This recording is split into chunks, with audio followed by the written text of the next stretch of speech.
আমন্ত্রণ দীপ্ত সংবাদে আপনাদের সাথে আছি আমি ইয়াসমিন সুমনা। জুলাই আগস্টে ঢাকার আশুলিয়ায় 6 মরদেহ পোড়ানো সহ 7 জনকে হত্যার অভিযোগে মানবতা বিরোধী অপরাধ মামলার রায় দেয়া হবে 5ই ফেব্রুয়ারি। এ মামলায় সাবেক এমপি সাইফুল ইসলাম সহ 16 জনের বিরুদ্ধে অভিযোগ আনা হয়। গ্রেফতারের পর ঢাকা জেলার সাবেক অতিরিক্ত পুলিশ সুপার আব্দুল্লাহ হিল কাফি, ঢাকা জেলা পুলিশের সাবেক অতিরিক্ত সুপার শহীদুল ইসলাম, পরিদর্শক আরাফাত হোসেন, এসআই মালিক, এসআই আরাফাত উদ্দিন, এসআই কামরুল হাসান, আফজাল ও কনস্টেবল মুকুল কারাগারে আছেন। আর সাবেক এমপি সাইফুল সহ 8 জন পলাতক। সকালে আন্তর্জাতিক অপরাধ ট্রাইব্যুনাল 2 এর চেয়ারম্যান বিচারপতি নজরুল ইসলাম চৌধুরীর নেতৃত্বাধীন 3 সদস্যের বেঞ্চ রায়ের দিন ঠিক করে। এর আগে গত 20 জানুয়ারি রাষ্ট্র আসামি পক্ষের যুক্তি উপস্থাপন শেষে রায়ের জন্য অপেক্ষমান রাখে ট্রাইব্যুনাল।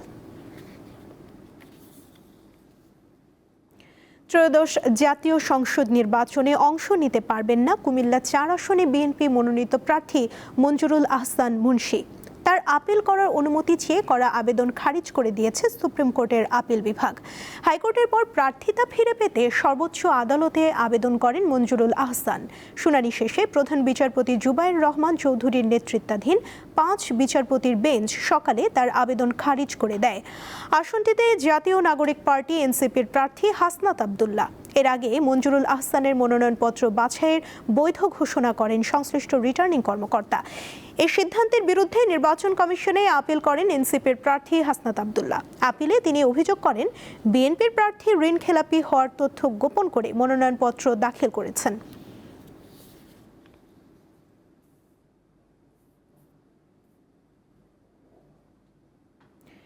প্রবাসীদের ভোট গ্রহণ প্রক্রিয়ায় কোনো কারচুপির সুযোগ নেই বলে জানিয়েছেন নির্বাচন কমিশনার আবুল ফজল মোহাম্মদ সানাউল্লাহ। সকালে বরিশালের সার্কিট হাউসে ত্রয়োদশ জাতীয় সংসদ নির্বাচন ও গণভোট উপলক্ষে আইন শৃঙ্খলা নিয়ে মত বিনিময় সভায় তিনি একথা বলেন। এছাড়া তিনি আরও জানান, প্রবাসীদের ব্যালটে মোট 119টি প্রতীক থাকবে, ফলে খামখোলা ও সঠিকভাবে ভোট গণনায় তুলনামূলকভাবে বেশি সময় লাগবে। ভোট কেন্দ্রে শুধুমাত্র প্রিজাইডিং অফিসার কলম নিয়ে যেতে পারবেন, অন্য কর্মকর্তা ও সংশ্লিষ্টরা পেন্সিল নিয়ে যাবেন।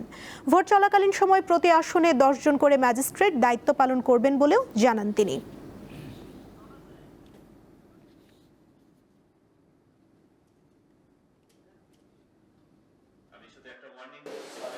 দৃঢ়ভাবে কাজ করে যাবেন, কারণ আপনি দৃঢ় থাকলে পারে আরেকজন আপনার উপর চান্স নিবে না।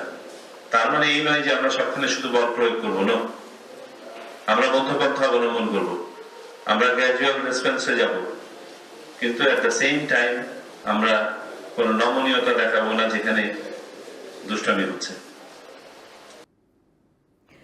অপপ্রচারে বিভ্রান্ত না হওয়ার আহ্বান জানিয়েছেন জামায়াতে ইসলামীর আমির শফিকুর রহমান। দুপুরে শেরপুরে নির্বাচনী জনসভায় অংশ নিয়ে তিনি একথা বলেন। শফিকুর রহমান অভিযোগ করে আরও বলেন, একটি বিশেষ মহল সোশ্যাল মিডিয়া হ্যাক করে মিথ্যা তথ্য ছড়িয়ে দলের নির্বাচনী প্রচারণা কলঙ্কিত করার অপচেষ্টা চালাচ্ছে। নারীদের বিষয়ে জামায়াতে ইসলামীর অবস্থান নিয়ে সামাজিক যোগাযোগ মাধ্যমে ভুল ও বিভ্রান্তিকর তথ্য ছড়ানো হচ্ছে, তাই এ বিষয়ে সতর্ক থাকতে হবে। জনসভায় অংশ নেওয়ার আগে শফিকুর রহমান ঝিনাইগাতী উপজেলায় সংঘর্ষে নিহত শ্রীবরদী উপজেলা জামায়াতের সেক্রেটারি রেজাউল করিমের কবর জিয়ারত করেন। শিশুর জন্য তৈরি করে দিয়েছেন, এটা মায়ের বুক। এবার কেউ নির্বাচন ভণ্ডুল করতে পারবে না, এমনটি বললেন বিএনপি মহাসচিব মির্জা ফখরুল ইসলাম আলমগীর। কারণ দেশের মানুষ জেগে উঠেছে। সকালে ঠাকুরগাঁও 1 আসনে নির্বাচনী পথসভায় তিনি কথা বলেন। সদর উপজেলার মোহাম্মদপুর ইউনিয়নের কাজীপাড়া এলাকায় প্রচার চালান মির্জা ফখরুল। বলেন, কেউ যেন দুষ্টামি করার সাহস না পায় সে বিষয়ে সতর্ক থাকতে হবে। ভোটের দিন ভোট কেন্দ্র পাহারা দেয়া এবং হিন্দু মুসলমান সবাই মিলে নির্বিঘ্নে ভোট দিতে পারে সেদিকে খেয়াল রাখতে হবে। এ সময় ঠাকুরগাঁওয়ের শহীদ মামুনের বোন তার মাটির ব্যাংকে সঞ্চিত অর্থ ও নিজ হাতে পালন করা মুরগির ডিম বিএনপি মহাসচিবের হাতে তুলে দেন। এতে আবেগাপ্লুত হয়ে পড়েন মির্জা ফখরুল ইসলাম আলমগীর। কিছু লোক থাকবে কিন্তু আমি মনে করি না এইবার তারা নির্বাচন কেউ বন্ধ করতে পারবে। দেশের মানুষ জাগে গেছে যে ভোট আমরা দিব,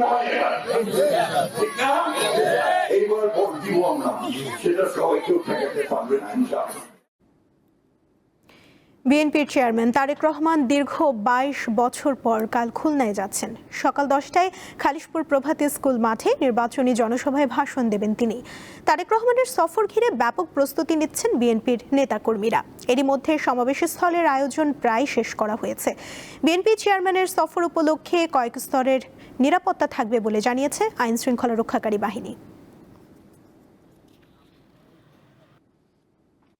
আমরা সর্বোচ্চ চেষ্টা করব তার জনসভায় সমগ্র মহিলাদেরকে নিয়ে খুলনার আমরা তার জনসভায় পৌঁছে যাওয়ার জন্য। উনি এসেই বলেছেন আই হ্যাভ এ প্ল্যান। উনি একটা নতুন পরিকল্পনা নিয়ে এসছেন এবং যে পরিকল্পনা বাস্তবায়নের মধ্য দিয়ে আগামীর বাংলাদেশের যাত্রা শুরু হবে। এই অঞ্চলের অনেক অনেক সমস্যা আছে যেগুলো আমরা তুলে ধরবো এবং তার মাধ্যমেই আমরা আগামী দিনে একটা উন্নয়নমুখী খুলনা দেখতে পাবো।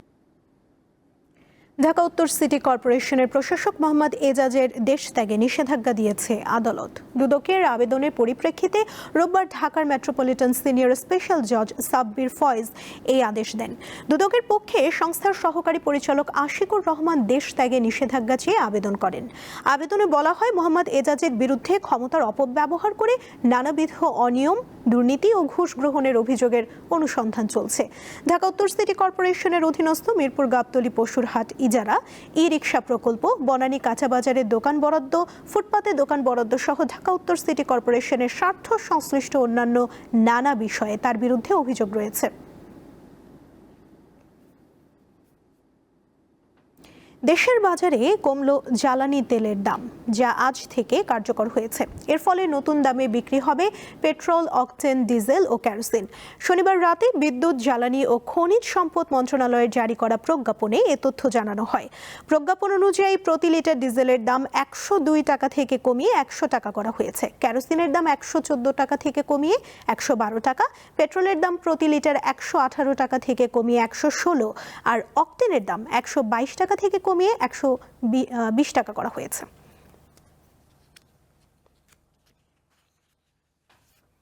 আন্তর্জাতিক প্রসঙ্গ। অবরুদ্ধ গাজায় আবারও বড় পরিসরে হামলা করেছে ইসরায়েল। শনিবার উপত্যকা জুড়ে একাধিক বিমান হামলায় অন্তত ৩২ ফিলিস্তিনি নিহত হয়েছেন। হামাস পরিচালিত গাজার সিভিল ডিফেন্স বিভাগ জানায়, নিহত ব্যক্তিদের মধ্যে নারী ও শিশু রয়েছেন।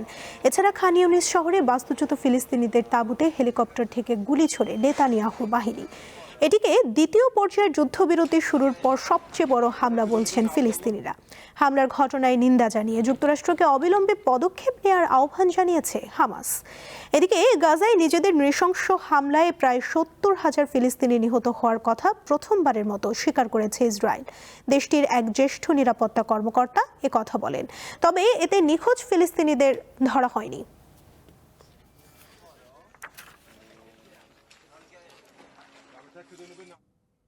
খেলার খবর। নারী টি-20 বিশ্বকাপ বাছাইয়ের সুপার 6-এর ম্যাচে নেদারল্যান্ডসকে 7 উইকেটে হারিয়েছে বাংলাদেশ।